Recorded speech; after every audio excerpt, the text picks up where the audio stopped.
పశ్చిమాసియా యుద్ధం crude oil ధరల పెరుగుదల ఎఫెక్ట్ దేశీయ స్టాక్ మార్కెట్లపై భారీగా పడింది.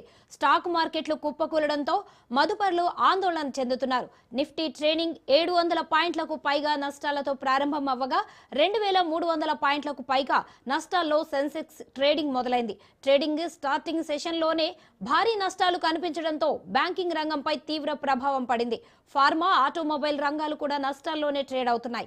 సెన్సెక్స్ టాప్ 30 ఇండెక్స్ సూచీల్లో షేర్లన్నీ నష్టాల్లోనే ఉండడంతో దేశీయ స్టాక్ మార్కెట్లలో బ్లడ్ బాత్ కనిపిస్తోంది. అంతర్జాతీయంగా ముడి చమురులు భగ్గుమన్న నేపథ్యంలో స్టాక్ సూచీలు కుప్పకూలాయి.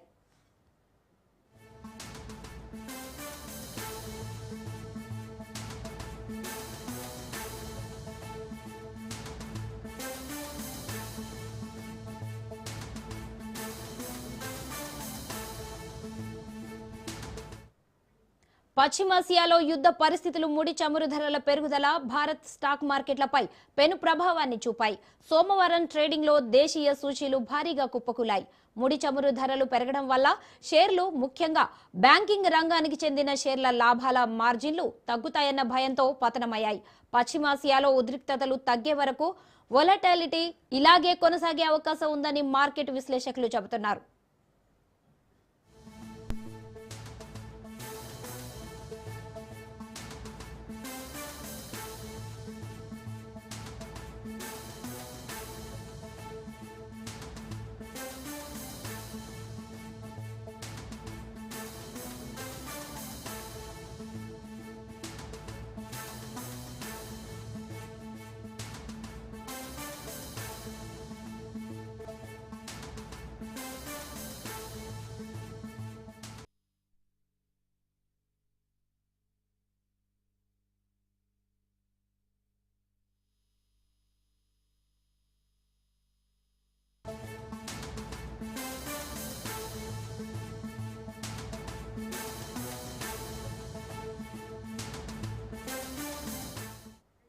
ఇక పశ్చిమాసియాలో యుద్ధంతో అంతర్జాతీయ మార్కెట్లో చమురు ధరలు భగ్గుమన్నాయి. అమెరికాలో రికార్డు స్థాయిలో చమురు రేట్లు పెరిగాయి. బ్యారెల్ క్రూడ్ ఆయిల్ ధర $100 మార్కును దాటింది. ముడి చమురు ధర ఒకే రోజు 27% పెరిగింది. 4 ఏళ్లలో తొలిసారి $115లకు చేరుకుంది క్రూడ్ ధర.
పశ్చిమాసియా యుద్ధం క్రూడ్ ఆయిల్ ధరల పెరుగుదల ఎఫెక్ట్ దేశీయ స్టాక్ మార్కెట్లపై భారీగా పడింది.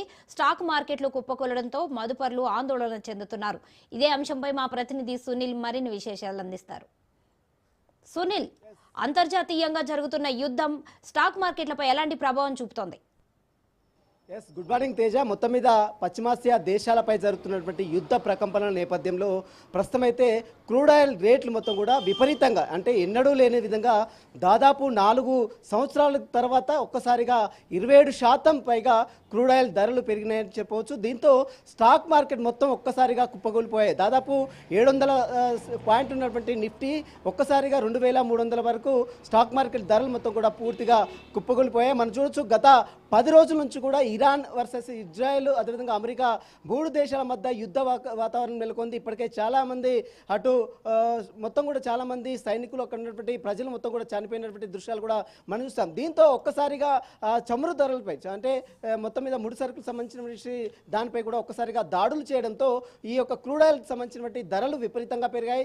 దాదాపు ఎన్నడూ లేని విధంగా, దాదాపు 4 సంవత్సరాల తర్వాత ఎన్నడూ లేని విధంగా 27% వరకు క్రూడ్ ఆయిల్ రేట్స్ మొత్తం కూడా పెరిగిపోయిన నేపథ్యంలో దాదాపు మనం చూడొచ్చు, దాదాపు $80 వరకు ఇదివరకు ఉన్నటువంటి క్రూడ్ ఆయిల్ రేట్స్ ఇప్పుడు ఏకంగా $115 పెరిగిపోయింది. దీంతో ఒక్కసారిగా స్టాక్ మార్కెట్ మొత్తం కూడా పూర్తిగా కుప్పకూలిపోయింది. అది కూడా భారత్లో ప్రపంచంలో ఉన్నటువంటి వివిధ దేశాలపై మాత్రం తీవ్ర ప్రభావం పడిందని చెప్పవచ్చు. ఎందుకంటే కేవలం ఇరాన్ వర్సెస్ ఇజ్రాయెల్ మాత్రమే కాదు, మిగిలినటువంటి దేశాలు మొత్తం కూడా పూర్తిగా ముడి చమురు సంబంధించినటువంటి విషయంలో ఇరాన్ నుంచి, ఇజ్రాయెల్ నుంచి ఎక్కువగా కొనుగోలు చేస్తూ ఉంటారు. కాబట్టి వీటికి సంబంధించిన విషయంలో పూర్తిగా ఆ దేశాలు మొత్తం కూడా పూర్తిగా ప్రభావం పడిందని చెప్పవచ్చు. దీంతో స్టాక్ మార్కెట్ మొత్తం కూడా పూర్తిగా కుప్పగూలిపోయింది. 700 నిఫ్టీ ఉన్నటువంటి నిఫ్టీ పాయింట్స్ మొత్తం కూడా దాదాపు 2300 వరకు నిఫ్టీ పాయింట్స్ పూర్తిగా కుప్పగూలిపోయినటువంటి పరిస్థితి కనబడుతుంది. ఇదే సంఘటన మరి ముందుకు జరిగితే మాత్రం, అంటే ఈ యుద్ధం మాత్రం ఇంకా తీవ్రతరం అయితే మాత్రం ఇంకా ముడిచమురు ధర చాలా విపరీతంగా పెరిగే అవకాశం ఉంది. క్రూడ్ ఆయిల్ ధరలు కూడా విపరీతంగా పెరిగే అవకాశం ఉంది. కాబట్టి దీంతో మరి దేశ ప్రతినిధులు ఇప్పటికే ఐక్యరాజ్య సమితి కూర్చొని సామరస్యంగా యుద్ధం విరమించాలని అన్ని దేశాలు విజ్ఞప్తులు చేసినప్పుడు కూడా మరోవైపు అమెరికా, మరోవైపు ఇజ్రాయెల్ మాత్రం తగ్గేదే లేదన్నట్టు యుద్ధం మాత్రం కొనసాగుతుంది. ఈరోజు 10వ రోజు యుద్ధం మాత్రం ఇంకా కొనసాగుతూనే ఉంది. ఈ రకంగా యుద్ధం కొనసాగితే స్టాక్ మార్కెట్ మొత్తం కూడా పూర్తిగా ఇంకా కుప్పకూలిపోతుంది. ఈ ప్రభావం అనేది వివిధ దేశాలపై కూడా పడే అవకాశం ఉంది. తేజ, సునీల్, ముఖ్యంగా ఈ యుద్ధ ప్రభావం బ్యాంకింగ్ రంగంపై ఎలా ఉంటుంది? ఖచ్చితంగా బ్యాంకింగ్ రంగం ఒక్కటే సెక్టర్ కాదు, మిగిలినటువంటి మనం చూడొచ్చు, ఇప్పటికే ముడి చమురు ధరలపై పడ్డది. మరోవైపు బంగారం సంబంధించిన విషయాల్లో, అదేవైపు బ్యాంకింగ్ రంగం సంబంధించిన విషయంలో, సెక్టార్ సంబంధించిన విషయంలో కూడా తీవ్ర ప్రభావం పడే అవకాశం ఉంది. కేవలం ఇరాన్, ఇజ్రాయెల్ మాత్రమే కాదు, ఇదంతా కూడా ప్రపంచంలో ఉన్నటువంటి వివిధ దేశాలపై కూడా పడే అవకాశం ఉంది.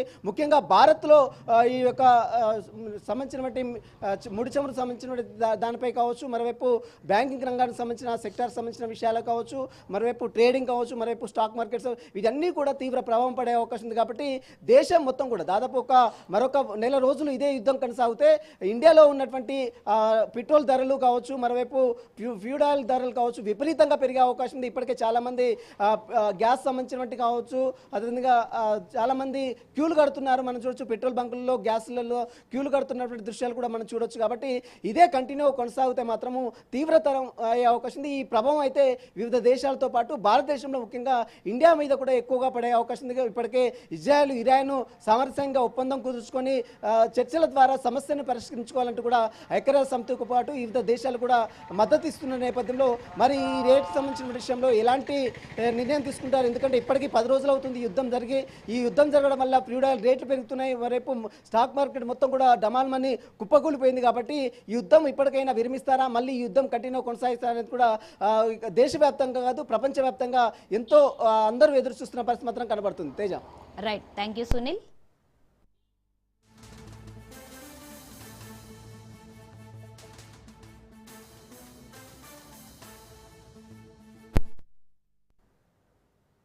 ఇరాన్ కొత్త సుప్రీం లీడర్ ఎంపిక పూర్తయింది. దేశ తదుపరి సుప్రీంగా ఆయతుల్లా ఖమేనీ రెండో కుమారుడు మొజ్తబా ఖమేనీ ఎన్నికైనట్లు అధికారికంగా ప్రకటించింది. ఇటీవల అమెరికా, ఇజ్రాయెల్ దాడుల్లో ఆయతుల్లా ఖమేనీ మృతి చెందాడు.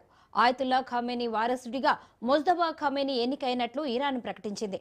కొత్త సుప్రీం లీడర్ ప్రకటనతో ఇరాన్లో సంబరాలు జరిగాయి. తెహ్రాన్లో వేలాదిగా జనం గుమ్మికూడారు. సుప్రీం లీడర్గా ఎన్నికైన మొజ్తబాకు ఇస్లామిక్ రెవల్యూషనరీ గార్డ్ కార్డ్స్తో బలమైన సంబంధాలు ఉన్నాయి. ఈ నేపథ్యంలో మొజ్తబా ఖమేనీ ఎన్నికకు లైన్ క్లియర్ అయింది.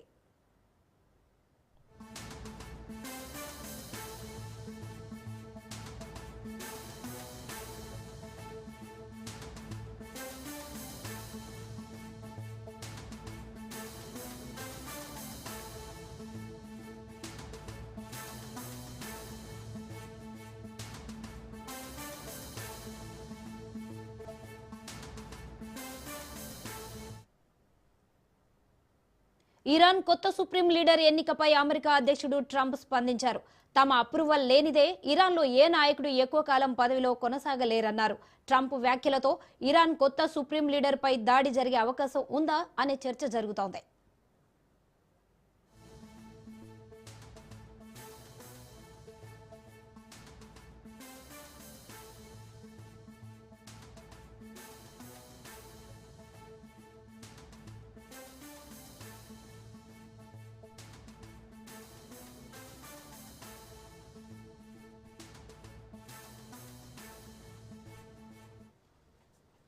పశ్చిమాసియాలో యుద్ధం కొనసాగుతోంది. ఇరాన్పై అమెరికా, ఇజ్రాయెల్ దాడులు జరుపుతున్నాయి. చమురు సంస్థలు, నీటి శుద్ధి కేంద్రాలే లక్ష్యంగా దాడులు చేస్తున్నాయి. ప్రతీకార దాడులతో ఇరాన్ చెలరేగుతోంది. గల్ఫ్ దేశాలపై క్షిపణులు, డ్రోన్లతో విరుచుకుపడుతోంది. తాజాగా కువైట్పై క్షిపణులతో దాడి చేసింది ఇరాన్. ట్రంప్ మూల్యం చెల్లించుకోక తప్పదని వార్నింగ్ ఇచ్చింది. యుద్ధం కారణంగా ఇప్పటి వరకు 1840 మందికి పైగా మృతి చెందారు.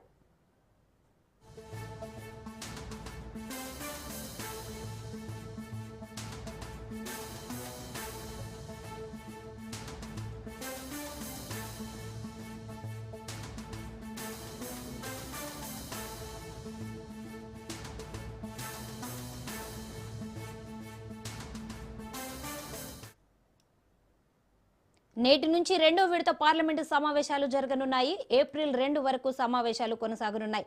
స్పీకర్ ఓం బిర్లాపై అవిశ్వాస తీర్మానంతో పాటు పలు బిల్లులపై పార్లమెంటు సమావేశాల్లో చర్చించనున్నారు.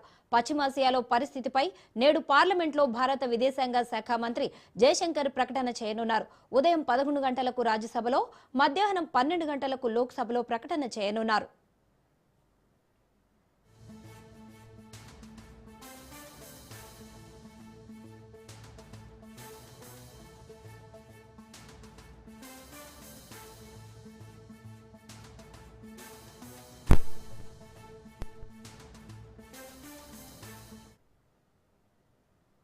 ఇవాళ కూకట్పల్లిలో సీఎం రేవంత్ రెడ్డి పర్యటించనున్నారు. ఆధునీకరించిన చెరువును ప్రారంభించనున్నారు. సీఎం పర్యటన సందర్భంగా బీఆర్ఎస్ నేతలను ముందస్తు అరెస్టు చేస్తున్నారు. బీఆర్ఎస్ నేతల ఇళ్ల ముందు పోలీసులు మోహరించారు. పోలీసుల తీరుపై బీఆర్ఎస్ నేతలు మండిపడుతున్నారు.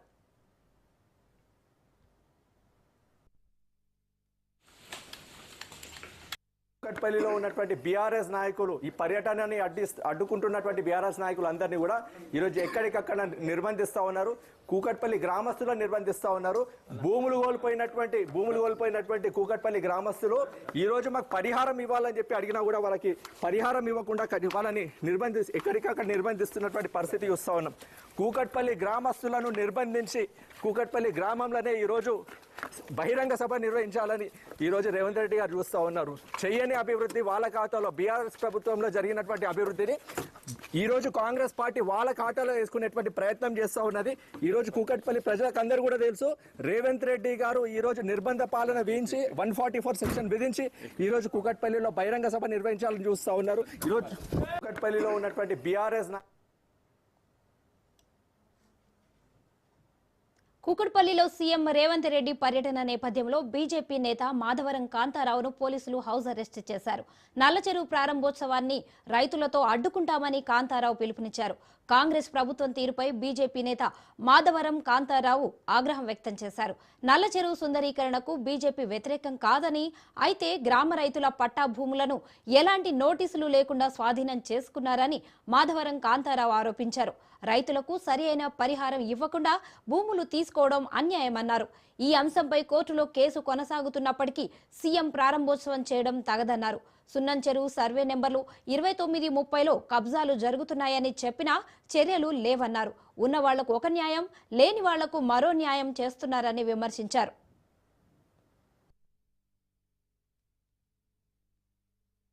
ఈరోజు కూకట్పల్లి నల్ల చెరువు సుందరీకరణ ప్రారంభోత్సవానికి గౌరవ ముఖ్యమంత్రి రేవంత్ రెడ్డి గారు రావడము, ఆ సుందరీకరణకు వ్యతిరేకం అనేది భారతీయ జనతా పార్టీ ఉద్దేశం కాదు.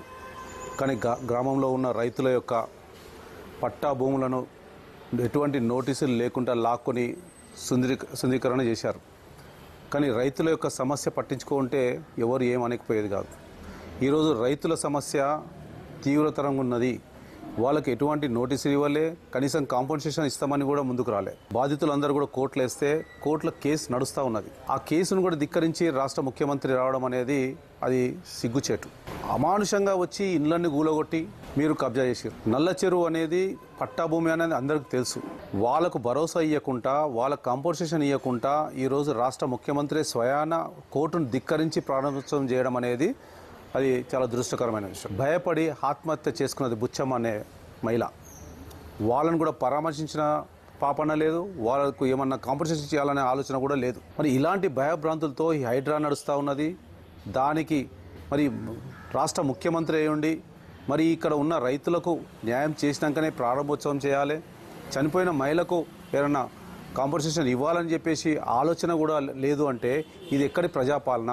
నువ్వు ప్రజాపాలన అంటున్నావు కదా, ఇక్కడున్న చెరువులన్నీ కాపాడుతానంటున్నావు కదా, ఇక్కడనే సున్నం చెరువు ఉన్నది 2930 సర్వే నెంబరు, అది కబ్జా అవుతున్నది. మరి హైదరాబాద్ కమిషనర్ దృష్టికి తీసుకెళ్తే అది మాకు ఎవరు కంప్లైంట్ చేయలేదంటారు.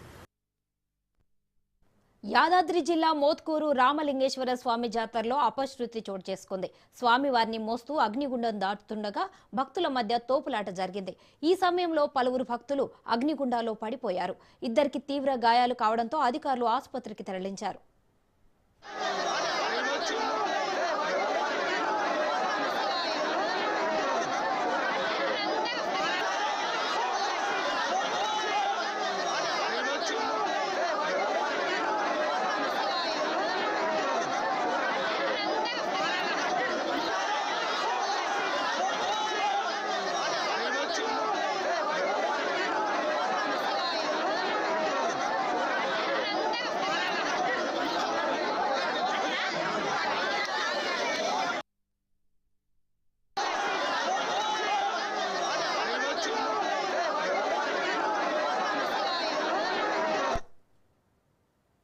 తిరుపతి జిల్లా ఎర్రవారిపాలెం మండలంలో విషాదం చోటు చేసుకుంది. నరబైలు పంచాయతీ పరిధిలో 2 ఏనుగులు మృతి చెందాయి. ఫారెస్ట్ బంగ్లా సమీపంలోని అటవీ ప్రాంతంలో ఘటన జరిగింది. విద్యుత్ తీగలు తగిలి ఏనుగులు మృతి చెందినట్లు ఫారెస్ట్ అధికారులు గుర్తించారు. అడవి పందుల నుంచి పంట రక్షణ కోసం రైతులు విద్యుత్ కంచె ఏర్పాటు చేశారు. విద్యుత్ కంచె తగిలి ప్రాణాలు కోల్పోయాయి గజరాజులు. ఘటనా స్థలానికి అటవీ శాఖ అధికారులు చేరుకున్నారు.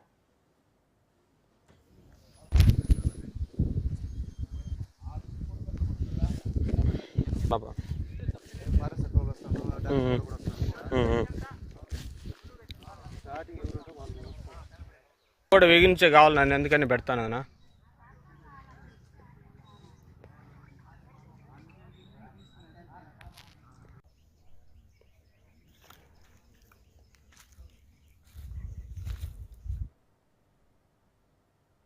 నేడు నంద్యాల జిల్లాలో సీఎం చంద్రబాబు పర్యటించనున్నారు. కొత్త బుర్జులో రైతులకు పట్టాదారు పాస్ పుస్తకాలు పంపిణీ చేయనున్నారు. రైతులు కార్యకర్తలతో చంద్రబాబు సమావేశం కానున్నారు. బహిరంగ సభలో పాల్గొననున్నారు.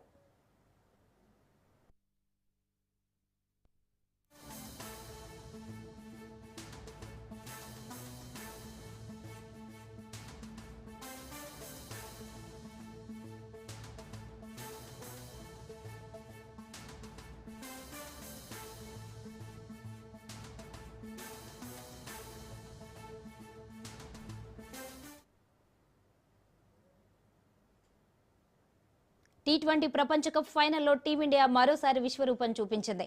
అహ్మదాబాద్లోని నరేంద్ర మోదీ స్టేడియం వేదికగా జరిగిన తుది పోర్లో న్యూజిలాండ్ను చిత్తు చేసి విశ్వ విజేతగా నిలిచింది. ఈ విజయంతో భారత్ సరికొత్త చరిత్ర సృష్టించింది. 2007, 2024 తర్వాత ఇది టీమిండియాకు 3వ T20 వరల్డ్ కప్ కావడం విశేషం. 3 సార్లు T20 వరల్డ్ కప్ గెలిచిన తొలి జట్టుగా టీమిండియా రికార్డు నెలకొల్పింది. దీంతో పాటే ఆతిథ్య జట్టు వరల్డ్ కప్ నెగ్గడం కూడా ఇదే తొలిసారి. అంతేకాదు T20 ప్రపంచ చరిత్రలో డిఫెండింగ్ ఛాంపియన్గా బరిలోకి దిగి టైటిల్ను నిలబెట్టుకున్న తొలి జట్టుగా టీమిండియా రికార్డులకెక్కింది. సొంత గడ్డపై జరిగిన ఈ మెగా ఫైనల్లో భారత్ ఏకంగా 96 పరుగుల తేడాతో న్యూజిలాండ్పై ఘన విజయం సాధించి ట్రోఫీని ముద్దాడింది.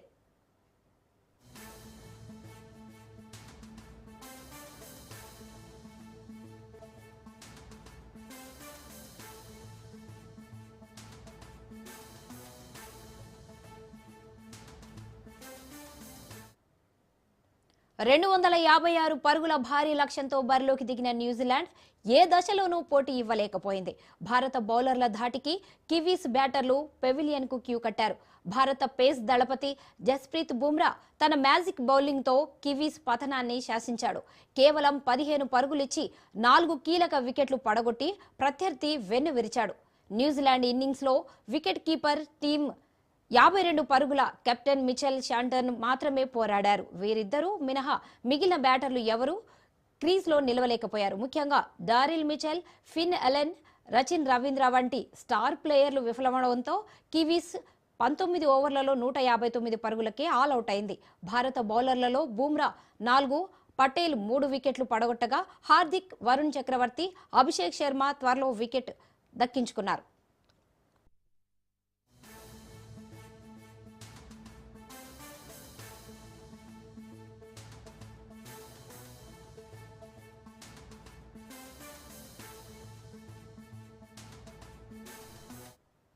అంతకుముందు టాస్ ఓడి బ్యాటింగ్కు దిగిన భారత్ న్యూజిలాండ్ బౌలర్లపై విరుచుకుపడింది. ఓపెనర్లు అభిషేక్ శర్మ, సంజు శాసన్ ఆకాశమే హద్దుగా చెలరేగారు. తొలి వికెట్కు వీరిద్దరూ కేవలం 7.1 ఓవర్లలోనే 98 పరుగులు జోడించి శుభారంభం అందించారు. అభిషేక్ శర్మ 21 బంతుల్లోనే 6 ఫోర్లు, 3 సిక్సర్లతో 52 పరుగులు చేసి మెరుపు ఇన్నింగ్స్ ఆడాడు. అతడు కేవలం 18 బంతుల్లోనే 50 పరుగులు చేశాడు. ఈ మెగా టోర్నీలో ఫాస్టెస్ట్ 50 సాధించాడు.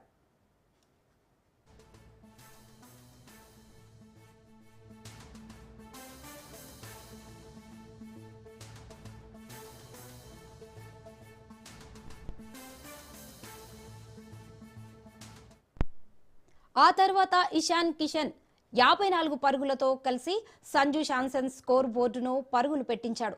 ముఖ్యంగా శాంసన్ కివీస్ బౌలర్లను ఊచకొత కోశాడు. 46 బంతుల్లో 5 ఫోర్లు, ఏకంగా 8 సిక్సర్లతో 89 పరుగులు చేసి ఇన్నింగ్స్కు వెన్నెముకగా నిలిచాడు.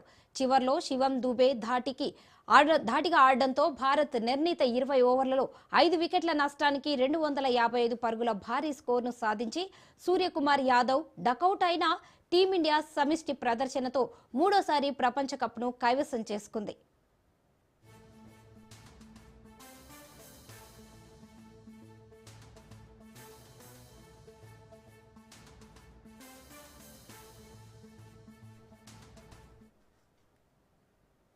ఐసీసీ టీ20 ప్రపంచ కప్లో భారత జట్టు చరిత్ర సృష్టించింది. అహ్మదాబాద్లోని నరేంద్ర మోదీ స్టేడియం వేదికగా జరిగిన ఫైనల్ మ్యాచ్లో న్యూజిలాండ్ను చిత్తుగా ఓడించి విశ్వ విజేతగా నిలిచింది. ఆద్యంతం ఆధిపత్యం ప్రదర్శించిన టీమిండియా కివీస్ జట్టుపై ఏకంగా 96 పరుగుల భారీ తేడాతో ఘన విజయం సాధించి కప్పును ముద్దాడింది. ఈ విజయంతో దేశవ్యాప్తంగా క్రికెట్ అభిమానులు సంబరాల్లో మునిగిపోయారు.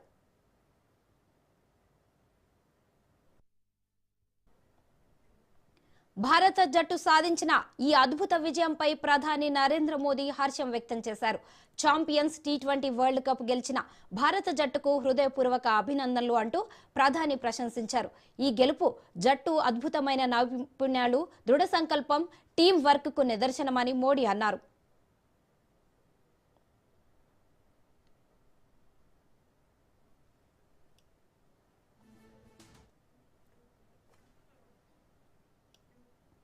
టోర్నమెంట్లో భారత ఆటగాళ్లు చూపిన పోరాట పటిమ అమోఘమని మోడీ కొనియాడారు. ఈ విజయం ప్రతి భారతీయుడి గుండెను గర్వంతో, ఆనందంతో నింపిందని తెలిపారు. వెల్డన్ టీమ్ ఇండియా అంటూ ప్రధాని తన సందేశంలో భారత ఆటగాళ్లను ఉత్సాహపరిచారు. సొంత గడ్డపై జరిగిన ఈ మెగా టోర్నీలో భారత జట్టు కప్పు గెలవడం క్రీడా చరిత్రలో ఒక సువర్ణ అధ్యాయంగా నిలిచిపోనుంది. ఈ అద్భుత విజయంపై ఏపీ ముఖ్యమంత్రి చంద్రబాబు, మంత్రి లోకేష్ హర్షం వ్యక్తం చేశారు. భారత జట్టు సాధించిన ఈ విజయం చారిత్రాత్మకమని వారు కొనియాడారు. ఉత్కంఠభరితమైన పోరులో టీమిండియా విజయం సాధించిందని సీఎం చంద్రబాబు ట్వీట్ చేశారు. ఈ విజయంతో టీ20 ఫార్మాట్లో భారత్ తన సత్తా ఏంటో మరోసారి నిరూపించుకుందన్నారు. 3 సార్లు కప్పు గెలిచిన తొలి దేశంగా భారత్ నిలవడం గర్వకారణమని, కుర్రాళ్లు అద్భుతంగా ఆడారని ప్రశంసించారు. ఇక మరోవైపు అహ్మదాబాద్ వేదికగా జరిగిన ఈ ఫైనల్ మ్యాచ్ను మంత్రి నారా లోకేష్ ప్రత్యక్షంగా తిలకించారు. స్టేడియం అంతా నీలి సముద్రాన్ని తలపించిందని, ఈ వాతావరణం ఎప్పటికీ గుర్తుండిపోతుందని ఆయన ట్వీట్ చేశారు. సంజు శాంసన్, అభిషేక్ శర్మల బ్యాటింగ్ మెరుపులు, జస్ప్రీత్ బుమ్రా అద్భుతమైన బౌలింగ్, స్పెల్ విజయంతో కీలక పాత్ర పోషించాయని కొనియాడారు. ఇంత గొప్ప టోర్నమెంట్ నిర్వహించిన ఐసీసీకి కూడా లోకేష్ అభినందనలు తెలిపారు. ఛాంపియన్స్ మరోసారి తమ సత్తా చాటారని ఆయన ఆనందం వ్యక్తం చేశారు.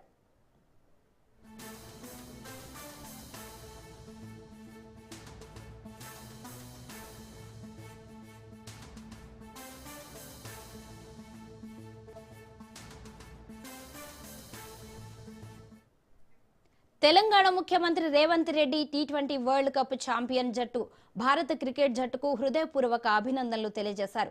ఎక్స్ వేదికగా ఆయన తన ఆనందాన్ని పంచుకున్నారు. అహ్మదాబాద్లో ఇవాళ భారత్ న్యూజిలాండ్ మధ్య ఫైనల్ మ్యాచ్లో టీమిండియా అద్భుతమైన ఆట తీరుతో విజయం సాధించిందని అన్నారు. ఈ విజయం దేశ ప్రజలు అందరికీ గర్వకారణమని సీఎం రేవంత్ రెడ్డి తెలిపారు.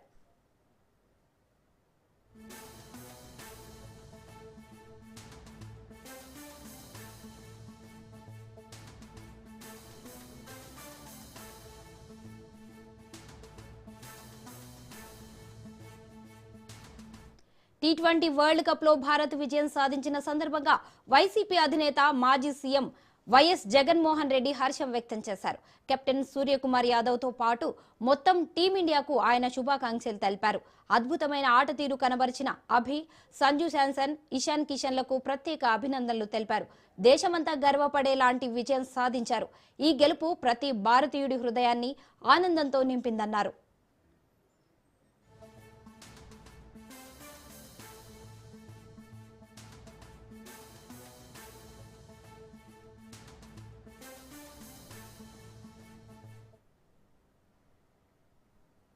భారత క్రికెట్ చరిత్రలో సువర్ణాక్షరాలతో లిఖించదగ్గ రోజు ఇది.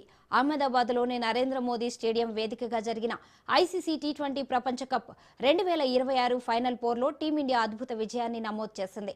టైటిల్ పోర్లో న్యూజిలాండ్ను 96 పరుగుల భారీ తేడాతో చిత్తు చేసిన భారత్ విశ్వ విజేతగా నిలిచింది. 2023లో ఇదే మైదానంలో ఎదురైన పరాజయాల తాలూకు చేదు జ్ఞాపకాలను చెరిపేస్తూ లక్షలాది మంది అభిమానుల సాక్షిగా టీమిండియా విజయ కేతనం ఎగురవేసింది. ఈ విజయంతో ప్రపంచంలోనే అతిపెద్ద క్రికెట్ స్టేడియం సంబరాలతో మారుమోగిపోయింది. సూర్యకుమార్ యాదవ్ నేతృత్వంలోని భారత జట్టు డిఫెండింగ్ ఛాంపియన్ గా కాకుండా ఫేవరెట్ గా బరిలోకి దిగి అంచనాలను నిజం చేసింది.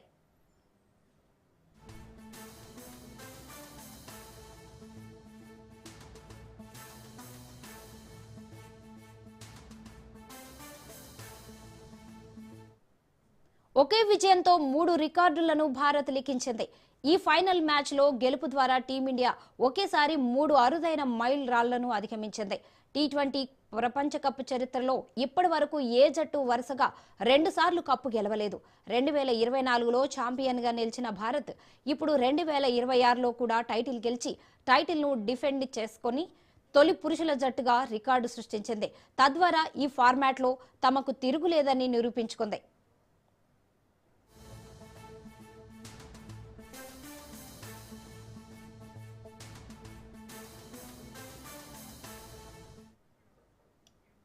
టీ20 ప్రపంచ కప్ చరిత్రలో ఉన్న ఓ పెద్ద సెంటిమెంట్ను భారత్ బద్దలు కొట్టింది. 2007లో టోర్నీ ప్రారంభమైనప్పటి నుంచి ఏ ఆతిథ్య దేశం కూడా సొంత గడ్డపై కప్పు గెలవలేదు. దక్షిణాఫ్రికా, ఇంగ్లాండ్, శ్రీలంక, ఆస్ట్రేలియా వంటి జట్లు ఆతిథ్యం ఇచ్చినా కూడా కప్పును ముద్దాడలేకపోయాయి. కానీ 10వ ఎడిషన్కు శ్రీలంకతో కలిసి ఆతిథ్యం ఇచ్చిన భారత్ సొంత గడ్డపై కప్పు గెలిచిన తొలి జట్టుగా చరిత్ర సృష్టించింది. ఈ విజయంతో టీ20 ఫార్మాట్లో అత్యధిక సార్లు వరల్డ్ కప్ గెలిచిన జట్టుగా భారత్ అగ్రస్థానంలో నిలిచింది. 2007లో ధోని సేన తొలి కప్పు గెలవగా 2024లో రెండోసారి, ఇప్పుడు 2026లో మూడోసారి టైటిల్ సాధించి హ్యాట్రిక్ కొట్టింది. వెస్టిండీస్, ఇంగ్లాండ్ చెరో 2